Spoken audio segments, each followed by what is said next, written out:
This video is about the process of somatic cell nuclear transfer. And somatic cell nuclear transfer is just a process by which cloned embryos are made for one of two purposes. Either reproductive cloning, when you're making a whole new organism that's genetically identical to the parent, or for therapeutic cloning, in which you're making stem cells to treat disease. So these stem cells are going to be genetically identical to the donor. So here's my little picture. Reproductive cloning, you're making a sheep out of another sheep, or in therapeutic cloning, you're making stem cells to perhaps make someone who's paralyzed and in a wheelchair up and walking again. So the process is relatively simple. So it's called somatic cell nuclear transfer because you're transferring the nucleus out of a somatic cell and into an egg cell. But a somatic cell is any diploid cell that's in your body. So basically anything that's not sperm or egg. So skin, muscle, bone, eyeballs, any of these sorts of things, those are somatic cells. So let's take a look at the process. So the first thing that we do is we're going to take a diploid nucleus out of a somatic cell. This diploid nucleus is going to donate, it's going to be the set of DNA that will be housed in the new organism. So it all begins here. So you have like a skin cell, you take out the diploid nucleus, so we've sucked it up in this pipette, okay, and then separately we take an egg, so another egg, with a haploid nucleus, we take that nucleus out. So see, now we have an empty egg, its nucleus has been sucked out. Now the official word for this egg is enucleated, which means the nucleus has been taken out. So then we're going to insert our diploid nucleus into our enucleated egg, and it's going to form a zygote, right? There's our empty egg, there's the diploid nucleus we took out of this cell, we're going to put it in, and now we've got a zygote. So this is simulating a fertilized egg, even though no independent sperm and egg have come together. So that's kind of cool.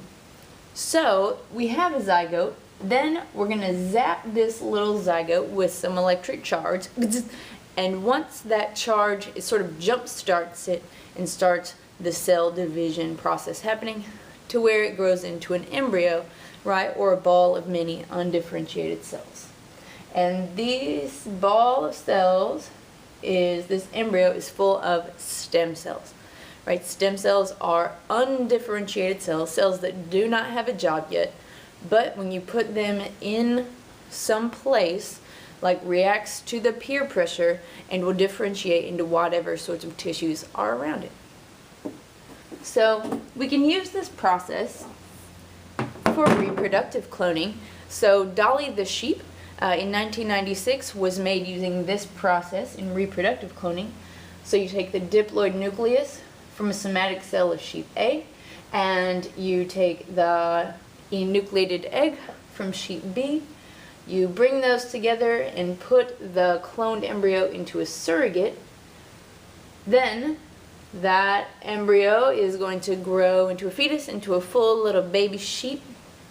And since the DNA that was used was from this green sheep A, you're going to have a green sheep that's identical to sheep A. Now another way that we can use this technology, instead of making entirely new organisms, is we can clone tissues of ourselves. This process is called therapeutic cloning, and it has great use and great potential in healing things like diabetes, Alzheimer's, Parkinson's, and the like. So here is your cloned embryo right here, full of human embryonic stem cells, and then you go in with a pipette and suck out the stem cells within it. Alright, and then you can insert those cells, these undifferentiated cells, into areas with damaged tissues.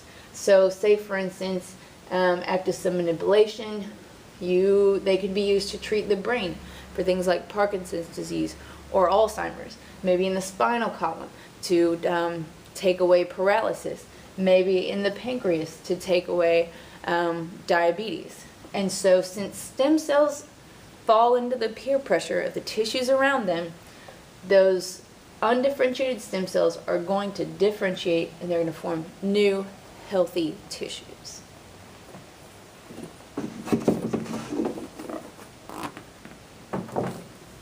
Now, there's a lot of controversy around the use of human embryonic stem cells in stem cell research and research for curing diseases. And a lot of people don't understand why. But it's simply a question of personhood.